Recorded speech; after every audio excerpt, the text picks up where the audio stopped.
आप सभी का आपके अपने channel triple C wifi study पर बहुत बहुत स्वागत है। तो आइए स्टार्ट करते हैं आज के इस क्लास को। और आज का ये क्लास भी आप सभी बच्चों के लिए काफ़ी हेल्पफुल होने वाला है। सो आप सभी इस क्लास को लास्ट तक जरूर देखें। जो भी बच्चे क्लास में आ चुके हैं, सबसे पहले आप लोग क्लास को एक बार शेयर करो ताकि और भी बच्चे और भी साथी इस क्लास को ज्वाइन कर पाएँ।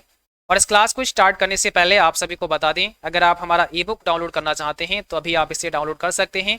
अगर आप इसे अभी डाउनलोड करेंगे तो यहाँ पर आपको 30% का डिस्काउंट मिल जाएगा।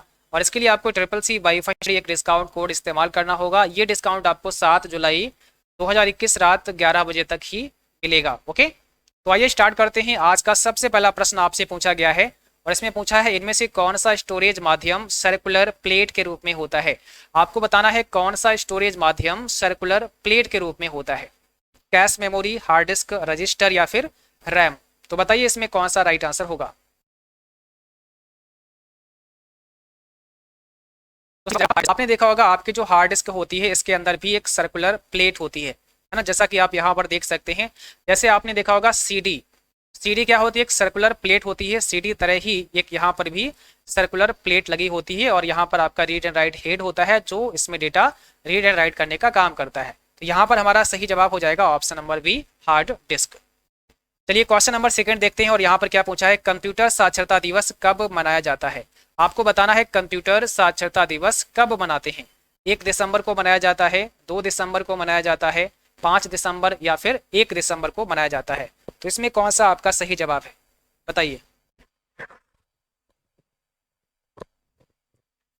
यहाँ पर हमारा राइट आंसर हो जाएगा ऑप्शन नंबर बी, कंप्यूटर साक्षरता दिवस 2 दिसंबर को मनाया जाता है और ये 2001 से मनाया जाता है। जैसा कि आप यहाँ पर देख सकते हैं, यह दिन मूल रूप से भारतीय कंप्यूटर कंपनी NIIT, याद रखना है आपको, national institute of information technology द्वारा 2001 में अपनी 20वीं वर्षगांठ को चिन्हित करने के लिए स्थापित किया गया था। यानी कि NIIT के द्वारा 2001 में 20वीं वर्षगांठ पर इसको पहली बार 2 दिसंबर को मनाया गया था। ठीक है, तब से इसे पूरे विश्व में 2 दिसंबर को कंप्यूटर साक्षरता के रूप में मनाया जाता है।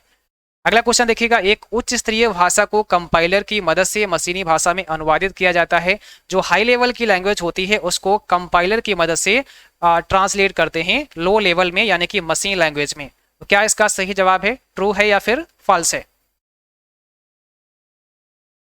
मैंने आपको बताया था कि जो ट्रांसलेटर होता है इसका काम क्या होता है, हाई लेवल से लो लेवल में ट्रांसलेट करना। तो अगर कोई भी आपने हाई लेवल में कोड लिखा है उसको अगर आप मशीन कोड में ट्रांसलेट करना चाहते हैं तो उसके लिए आपको कंपाइलर की आवश्यकता होती है। तो यहाँ पर पहला ऑप्शन राइट हो जाएगा।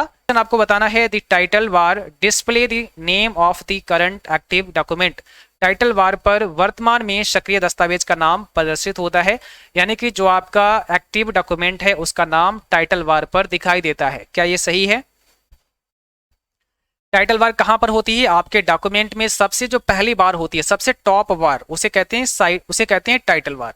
तो टाइटल बार पर जो भी डॉक्यूमेंट का नाम होता है वो डिस्प्ले होता है। तो यहां पर ऑप्शन पहला सही हो जाएगा, यानी कि क्वेश्चन आपका ट्रू होगा। अच्छा देखिएगा, what is the shortcut key for page break in Libre Office Writer. Libre Office Writer में पेज ब्रेक करने के लिए क्या शॉर्टकट की है, बताइए। आप किस शॉर्टकट की के माध्यम से पेज ब्रेक कर सकते हैं लिब्रे ऑफिस राइटर में। सही जवाब क्या हो जाएगा, ऑप्शन नंबर डी, कंट्रोल के साथ में आपको एंटर प्रेस करना है। जैसे ही कंट्रोल के साथ में आप एंटर प्रेस करते हैं आपका पेज ब्रेक हो जाता है। जैसे मान लिया कि आप यहाँ पर पहले पेज में काम कर रहे थे और आपने कुछ लिखा, इसके बाद अब आप चाहते हैं कि हम दूसरे पेज में काम करें, तो यहीं से आप पेज को ब्रेक कर सकते हैं। इसके लिए कंट्रोल एंटर हमें प्रेस करना होगा। बट अगर हम लाइन को ब्रेक करना चाहते हैं तो शिफ्ट के साथ में एंटर दबाना होगा, याद रखना है। फिर आपको शिफ्ट के साथ में एंटर प्रेस करना होता है लाइन अगर ब्रेक करना है तो। वाईफाई, वाईफाई का पूरा नाम क्या होता है, बताइए। इसमें कौन सा सही जवाब है, वाईफाई का फुल फॉर्म आपको बताना है। और यहाँ पर सही जवाब है वायरलेस फिडेलिटी, वाईफाई का पूरा नाम होता है। क्वेश्चन नंबर अगला आपसे पूछा गया है, क्लाउड कंप्यूटिंग क्या है। What is cloud computing. Data को कंप्यूटर में सेव करना, डाटा को इंटरनेट पर सुरक्षित करना, कंप्यूटर को इंटरनेट से जोड़ना, या फिर इनमें से कोई नहीं। तो क्लाउड कंप्यूटिंग किसे कहते हैं।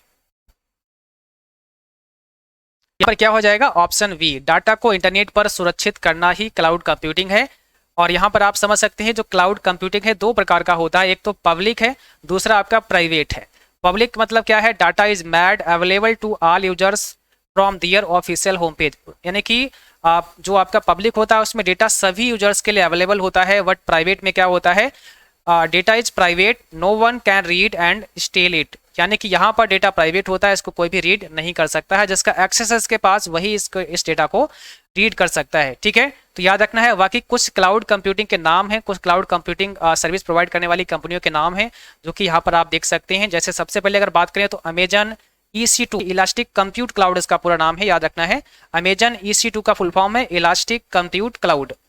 दूसरा अगर बात करते हैं तो Microsoft azure, Google cloud platform, IBM cloud service है, एडोब क्रिएटिव क्लाउड है, VMware है, रैक स्पेस है, रेड हैट है, सेल्सफोर्स है, ओरेकल क्लाउड है और वेरिजॉन क्लाउड है। ये सभी क्लाउड कंप्यूटिंग अलग अलग प्रदान करने वाली कंपनी हैं। और क्लाउड कंप्यूटिंग में एक्चुअली में होता क्या है, जैसे आपने देखा होगा, आप जब अपने कंप्यूटर को चलाते हैं तो आपके पास एक कंप्यूटर है, उसमें जो डेटा है उसको आप एक्सेस कर सकते हैं। बट आप ये चाहते हैं कि दुनिया में जितने भी लोग हैं वो सभी हमारे डेटा को एक्सेस कर पाएं, तो इसके लिए क्या होता है, हमें अपना डेटा किसी ना किसी सर्वर पर रखना होता है ना। तो अगर आप डेटा किसी ऐसे कंप्यूटर पर रखते हैं जो कि वर्ल्ड वाइड से कनेक्ट है, तो उसी को क्लाउड कंप्यूटिंग का नाम देते हैं। और क्लाउड कंप्यूटिंग सर्विस प्रोवाइड करने वाली बहुत सारी कंपनी है जिनके नाम हमने आपके सामने दिए हैं, है ना। इन सभी का काम है आपको क्लाउड कंप्यूटिंग की सेवा देना। इनके सर्वर पर जो भी डेटा अपलोड कर देते हैं वो डेटा कोई भी वर्ल्ड वाइड में उसे एक्सेस कर सकता है, यानी कि अब हम कंप्यूटर ऑनलाइन चलाने लगते हैं। अगर हमें अभी मान लिया कि CCC का एक ऑनलाइन टेस्ट करना है तो आप किसी वेबसाइट पर जाकर के टेस्ट कर सकते हैं। आपने नाम सुना होगा गूगल डॉस का, है ना। एक एग्जांपल लेते हैं गूगल डॉस का ताकि आपको समझ में आए। अब गूगल डॉस में क्या होता है, ये जैसे आपने MS वर्ड का नाम सुना है, अपने कंप्यूटर में अगर आपको कोई काम करना है, कोई टाइपिंग करनी है तो क्या करेंगे, MS वर्ड पर आप करेंगे। बट अगर आप इसको ऑनलाइन करना चाहते हैं तो इसके लिए गूगल डॉस का इस्तेमाल कर सकते हैं, है ना। तो गूगल डॉस में क्या होगा, MS वर्ड की तरह ही आपके सामने एक डॉक्यूमेंट खुलेगा और जहां पर अपने डॉक्यूमेंट आप क्रिएट कर सकते हैं। तो ये सर्विस तो आप किसी ना किसी कंप्यूटर से ही ले रहे हैं। तो ये कंप्यूटर आपका कहाँ है, ऑनलाइन है, एक बहुत बड़ा सर्वर है जहां से ये चीजें आप एक्सेस कर पा रहे हैं।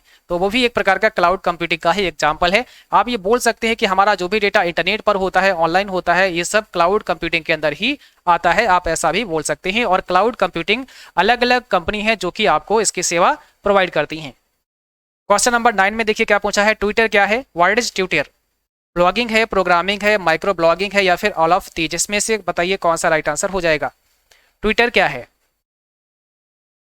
ट्विटर को माइक्रो ब्लॉगिंग का भी नाम देते हैं। आपने देखा होगा ब्लॉगिंग, यानी कि बहुत सारे लोग ब्लॉग लिखते हैं तो उनको ब्लॉगिंग करना बोलते हैं, उनको ब्लॉगर बोलते हैं। जो लोग ब्लॉग लिखते हैं उनको ब्लॉगर कहा जाता है और इस व्यवसाय को ब्लॉगिंग का नाम देते हैं। ठीक है, तो यहाँ पर ट्विटर को क्या बोला जाता है, माइक्रो ब्लॉगिंग का नाम देते हैं। ध्यान रखना है, ट्विटर को माइक्रो ब्लॉगिंग के नाम से भी जानते हैं। अगर बात करते हैं ट्विटर की तो ये फाउंडेड कब हुआ था, 21 मार्च 2006 को इसकी स्थापना हुई थी। फाउंडर हैं जैक डॉर्सी और इसको लॉन्च किया गया था 15 जुलाई 2006 को, याद रखना है। ट्विटर के लोगो की अगर बात करें तो लैरी वर्ड इसका लोगो है। ठीक है, आपने देखा होगा ट्विटर के लोगो में एक पक्षी सा दिखाई देता है तो उसका नाम है लैरी वर्ड। और कई बार आपसे एग्जाम में पूछते हैं कि ट्विटर में हैशटैग किस लिए इस्तेमाल करते हैं, तो ये ट्रेंडिंग ट्वीट, यानी कि ट्वीट को अगर ट्रेंडिंग आप ट्रेंड कराना चाहते हैं, ट्रेंडिंग के लिए आप हैशटैग इस्तेमाल करते हैं। और कई बार एग्जाम में आता है कि रिट्वीट क्या होता है, तो किसी के ट्वीट को अगर आप शेयर करते हैं तो इसको रिट्वीट करना कहते हैं। और इसमें आप कितना वीडियो साइज जो है अपलोड कर सकते हैं, कितने साइज का वीडियो फाइल अपलोड कर सकते हैं, तो 2 मिनट 20 सेकेंड यानी कि 180 सेकेंड का वीडियो आप इसमें ट्विटर पर अपलोड कर सकते हैं। तो ये कुछ इंपॉर्टेंट पॉइंट हैं जो आपको याद रखने हैं। आप चाहें तो इसका एक स्क्रीनशॉट भी ले सकते हैं ताकि ये चीजें आपको याद रहें। ठीक है, अच्छा, मैक एड्रेस का पूर्ण नाम क्या होता है, what's the full form of MAC address. आपको बताना है मैक का पूरा नाम क्या होगा। आपके एग्जाम में कई बार ये क्वेश्चन आया है और लगभग हर बार ये पूछा जाता है मैक एड्रेस का पूरा नाम क्या होता है, और पूछते हैं कि मैक एड्रेस कितने बिट का होता है। तो इसका मतलब होता है मीडिया एक्सेस कंट्रोल। यहाँ पर देख सकते हैं मैक का मतलब होता है मीडिया एक्सेस कंट्रोल। इसका अगर पूरा नाम आपसे पूछें तो फुल फॉर्म हो जाएगा मीडिया एक्सेस कंट्रोल। और यह एक फिजिकल पता होता है, एक फिजिकल एड्रेस होता है। यह 48 बिट का होता है, 48 बिट का होता है और 6 बाइट। अगर आपसे वाइट में पूछें तो 6 बाइट हो जाएगा, वैसे 48 बिट होगा। ठीक है, यानी कि 48 को अगर आप वाइट में चेंज करोगे तो 6 बाइट हो जाएगा। और यह एनआईसी कार्ड का नंबर होता है। मैक एड्रेस क्या होता है? एनआईसी कार्ड का एक यूनिक नंबर होता है। एनआईसी का मतलब है नेटवर्क इंटरफेस कार्ड। अगर आप इंटरनेट चलाना चाहते हैं तो इसके लिए एनआईसी कार्ड का होना आवश्यक है। बिना एनआईसी कार्ड के आपका इंटरनेट नहीं चलेगा, ठीक है। NIC card is necessary to run internet और it is 12 digit hexadecimal number. ये 12 डिजिट का एक हेक्साडेसिमल नंबर होता है, जो कि आप यहाँ पर देख सकते हैं। यह एक मैक एड्रेस है और इस मैक एड्रेस में जो 3 शुरुआत के जो 6 डिजिट होते हैं, यानी कि इसका आधा भाग जो शुरुआत का होता है, इसको OUI नंबर बोलते हैं, यानी कि ऑर्गेनाइजेशनली यूनिक आइडेंटिफायर बोलते हैं। और दूसरा जो हमारा लास्ट के जो 6 डिजिट होते हैं, इसको एनआईसी यानी कि नेटवर्क इंटरफेस कंट्रोलर नंबर बोला जाता है। और पूरा मिलाकर के एक मैक एड्रेस बन जाता है, जिसका मतलब होता है मीडिया एक्सेस कंट्रोल, जो कि एक फिजिकल पता है। एनआईसी कार्ड का एक यूनिक नंबर होता है, ठीक है। तो ये पॉइंट भी आपको याद रखना है। आपके एग्जाम में इसका फुल फॉर्म पूछ सकते हैं, ये पूछ सकते हैं कि कितने बिट का होता है या फिजिकल एड्रेस होता है। तो ये कई सारे क्वेश्चन यहाँ से आपके एग्जाम में बनते हैं। जैसा कि आप यहाँ पर देख सकते हैं मैक एड्रेस, जो कि आपके सामने एक नंबर दिया गया है, और यहाँ पर एनआईसी कार्ड आपके सामने है, जो कि एक फिजिकल पार्ट होता है आपके कंप्यूटर का। अगर ये एनआईसी कार्ड नहीं है तो फिर आपका इंटरनेट नहीं चलेगा। और जो भी आप केबल लाते हैं, जो लैन केबल होती है, वो यहीं पर आप लगा देते हैं, यानी कि इसी एनआईसी कार्ड में आप क्या करते हैं, लैन केबल को लगाते हैं, तभी आप इंटरनेट एक्सेस कर पाते हैं, ठीक है। तो यह एक फिजिकल पार्ट होता है आपके कंप्यूटर का, और इस एनआईसी कार्ड का जो पता होता है, जो एड्रेस होता है, वो मैक एड्रेस होता है। उसे मीडिया एक्सेस कंट्रोल के नाम से जाना जाता है। क्वेश्चन देखिए अगला पूछा गया है, टीसीपी/आईपी मॉडल में कितनी लेयर होती हैं? How many layer in टीसीपी/आईपी model? टीसीपी/आईपी का मतलब है transmission control protocol, internet protocol. इसमें कितनी लेयर होती हैं आपको बताना है। कल हमने ओएसआई में आपको बताई थी कितनी लेयर होती हैं, तो 7 लेयर होती हैं। ओएसआई में 7 लेयर होती हैं, बट टीसीपी/आईपी मॉडल में कितनी लेयर होती हैं? 4 लेयर होती हैं। ऑप्शन यहाँ पर बी हो जाएगा। टीसीपी/आईपी में अगर लेयर की बात करें तो देखो, एप्लीकेशन लेयर है, ट्रांसपोर्ट लेयर है, इंटरनेट लेयर है और नेटवर्क एक्सेस लेयर है, ठीक है। तो 4 लेयर इसमें होती हैं। अगला क्वेश्चन देखिएगा, UIDAI किससे जुड़ा है? बताइए। पैन कार्ड से जुड़ा है, आधार कार्ड से जुड़ा है, यूपीआई से जुड़ा है, या फिर ऑल ऑफ दिस? UIDAI किससे जुड़ा है? इसका फुल फॉर्म क्या होता है? Unique identification authority of India, भारतीय विशिष्ट पहचान प्राधिकरण, ठीक है। और ये किससे जुड़ा है? ये आधार कार्ड से जुड़ा है। आपका आधार कार्ड कौन जारी करता है? UIDAI के द्वारा ही आपका आधार कार्ड जारी किया जाता है। कई बार पूछते हैं कि आपके आधार संख्या कितने अंकों का होता है, तो आधार नंबर 12 अंकों का होता है, ठीक है। ब्राउजर में नई टैब ओपन करने की शॉर्टकट की क्या होती है? आप एक ब्राउजर में नई टैब ओपन करना चाहते हैं तो इसके लिए क्या शॉर्टकट की आपको इस्तेमाल करनी होती है? कौन सा यहाँ पे सही जवाब है?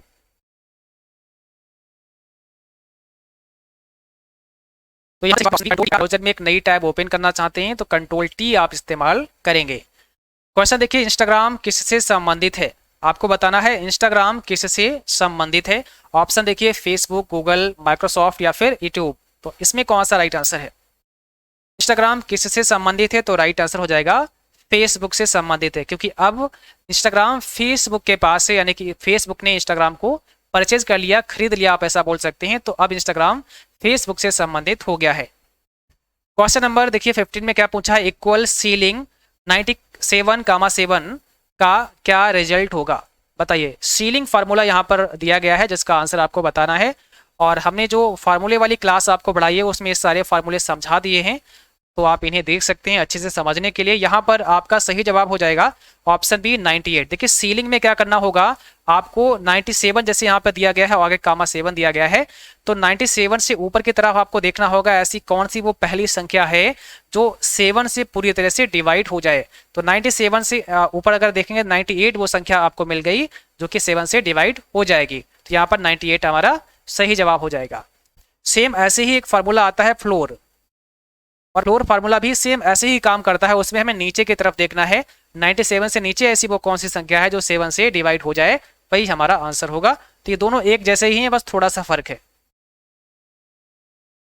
कैंपस में यूज करने वाला नेटवर्क कौन सा है? बताइए। ऐसा नेटवर्क आपको बताना है जो बिल्डिंग या एक कैंपस में इस्तेमाल करते हैं। इस नेटवर्क को क्या नाम देते हैं? वैन, मैन, लैन में से क्या होगा राइट आंसर? तो यहाँ पर सही जवाब है लैन, जिसे कहते हैं लोकल एरिया नेटवर्क, है ना। बिल्डिंग या एक कैंपस में इस्तेमाल करने वाला नेटवर्क लैन नेटवर्क के नाम से जाना जाता है, जिसे लोकल एरिया नेटवर्क कहते हैं। जैसे कि आप देख सकते हैं, मान लिया कि आपके घर में एक राउटर लगा है, ठीक है, और इस राउटर से आपका कंप्यूटर, आपका मोबाइल फ़ोन कनेक्ट है। हो सकता है आपका कंप्यूटर, इससे जो एक लैन केबल आता है वो आपके कंप्यूटर में लगा होगा, जिससे आपका कंप्यूटर कनेक्ट होगा। आप इसको आसानी से आगे समझ सकते हैं, जैसा कि यहाँ पर क्या है, यहाँ पर ये देखो इंटरनेट है और इससे कनेक्शन आया है ब्रॉडबैंड के लिए। जो आपने ब्रॉडबैंड लगवाया है तो ब्रॉडबैंड के लिए कनेक्शन आ गया। इसके बाद ये आपके राउटर में गया है और राउटर से फिर आपका क्या कनेक्ट है, आपका लैपटॉप कनेक्ट है ना।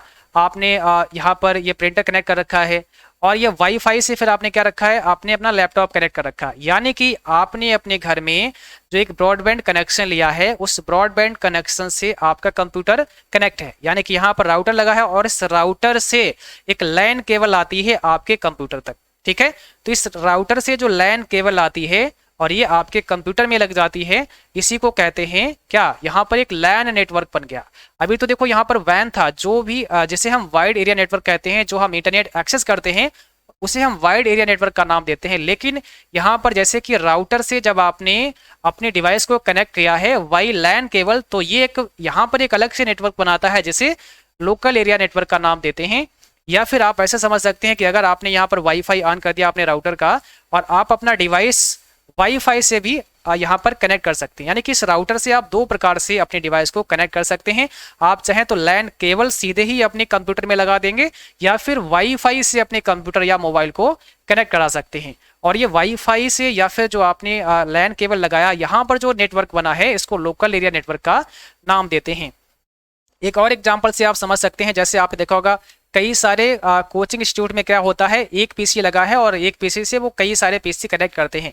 मतलब एक पीसी लगा है और इससे फिर कई पीसी यहाँ पर कनेक्ट कर लेते हैं। तो यहाँ पर भी लोकल एरिया नेटवर्क का इस्तेमाल करते हैं, ठीक है। तो याद रखना है आप सभी को, लोकल एरिया नेटवर्क क्या होता है, लोकल में होता है, जो कि एक बिल्डिंग या एक कैंपस क्षेत्र में हो सकता है, जिसे लोकल एरिया नेटवर्क का नाम देते हैं। तो ये पॉइंट आपके लिए काफी इंपॉर्टेंट है। क्वेश्चन देखिए 17 में क्या पूछा गया है, नेस्कॉम का पूर्ण रूप क्या होता है, what is the full form of NASSCOM.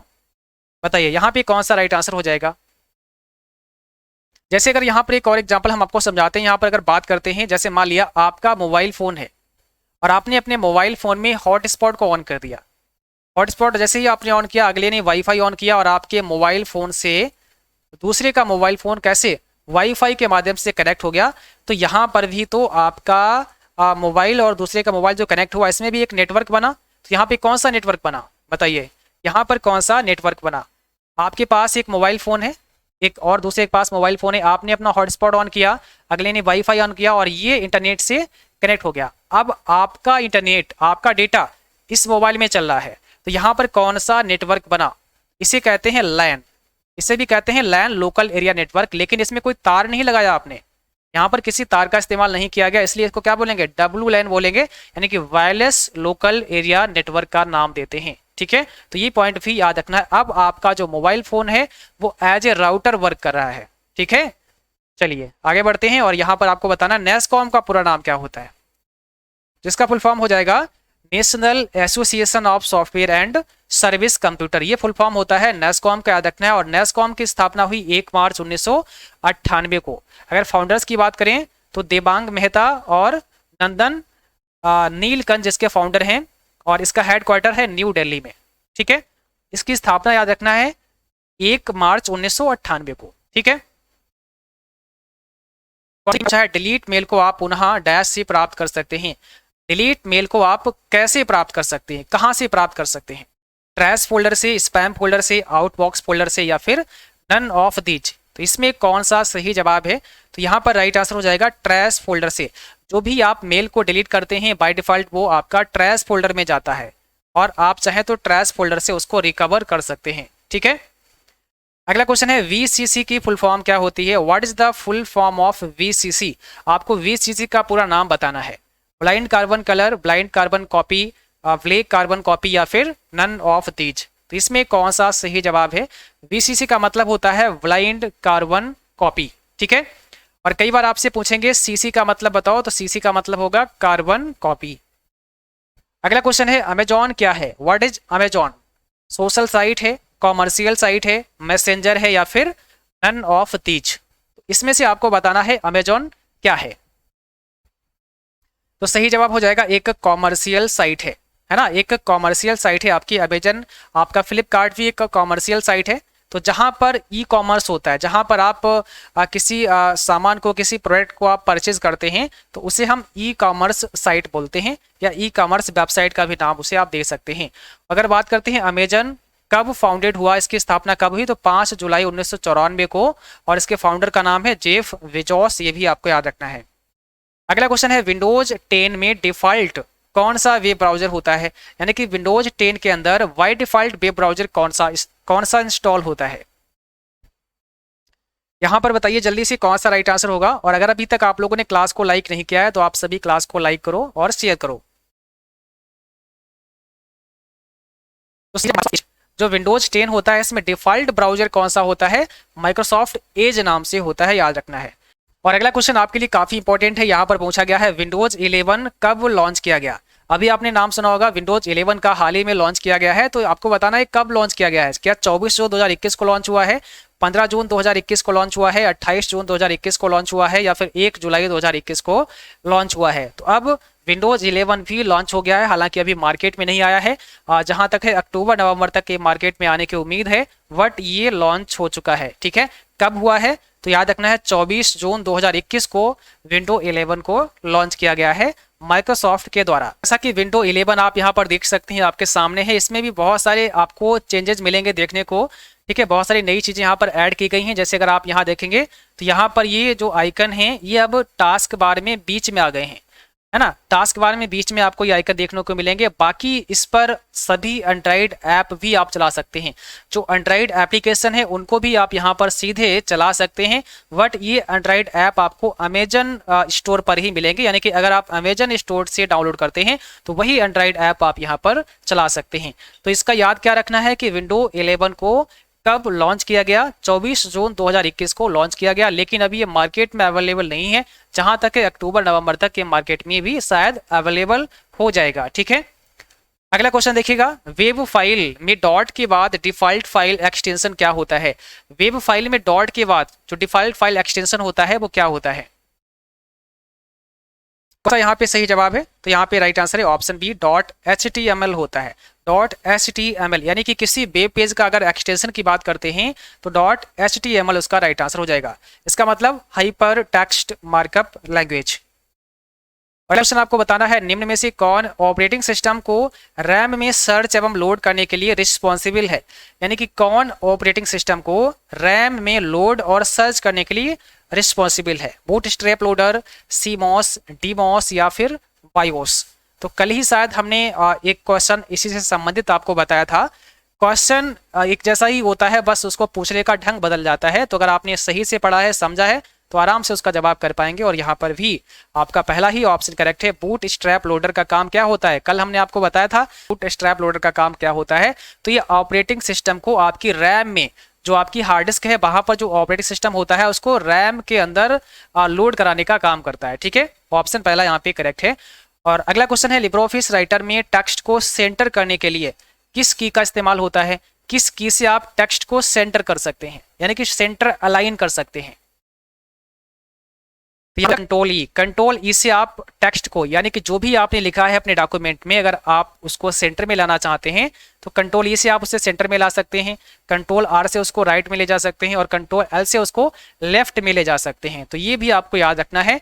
और अगला क्वेश्चन है ब्लूटूथ में किस प्रकार का नेटवर्क इस्तेमाल किया जाता है। अगर बात करते हैं ब्लूटूथ, तो ब्लूटूथ में किस प्रकार का नेटवर्क होता है, पैन होता है, मैन होता है, वैन होता है या फिर लैन होता है, बताइए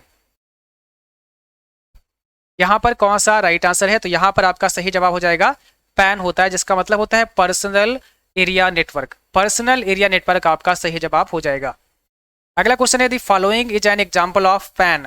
निम्न में से पैन का एक उदाहरण है, ब्रॉडबैंड, ब्लूटूथ, इंटरनेट और ऑल ऑफ दीज। इसमें से पैन का एग्जाम्पल आपको बताना है, क्या होगा। देखिए सेम क्वेश्चन है, जब भी पिछला क्वेश्चन हमने आपको पढ़ाया वैसा ही क्वेश्चन सेम है, बट पूछने का ढंग चेंज हुआ है। तो इसका राइट आंसर क्या हो जाएगा, ऑप्शन बी, ब्लूटूथ हो जाएगा। यानी कि पैन का एक एग्जांपल क्या है, पर्सनल एरिया नेटवर्क का एग्जांपल है ब्लूटूथ, जिसको आप, ये कई बार आपको डब्ल्यू पैन भी मिलेगा, यानी कि इसका मतलब होता है वायरलेस पर्सनल एरिया नेटवर्क, क्योंकि आप ब्लूटूथ में भी कोई भी वायर का इस्तेमाल नहीं करते हैं, ये वायरलेस होता है, तो इसलिए इसका पूरा नाम होता है डब्लू पेन। और आज की क्लास बस यहीं तक थी। आई होप आप सभी बच्चों को क्लास पसंद आई होगी, क्लास अच्छी लगी हो, उसको लाइक करना, शेयर करना, और जो भी साथी चैनल पर पहली बार हैं आप सभी सब्सक्राइब करें, साथ में बेल आइकन भी ऑन करें, ठीक है। और आप सभी जिन बच्चों ने अभी तक ई बुक को डाउनलोड नहीं किया है, आप डाउनलोड कर सकते हैं। इस ई बुक पर अभी आपको 30% का डिस्काउंट मिल जाएगा। ये डिस्काउंट आपको 7 जुलाई रात 11 बजे तक के लिए मान्य होगा। अगर आपका कोई भी सवाल है तो आप हमारे व्हाट्सएप नंबर 9452299946 पर पूछ सकते हैं, हम आपको रिप्लाई अवश्य करेंगे। तो आज के लिए बस इतना ही। Thanks for watching, thank you.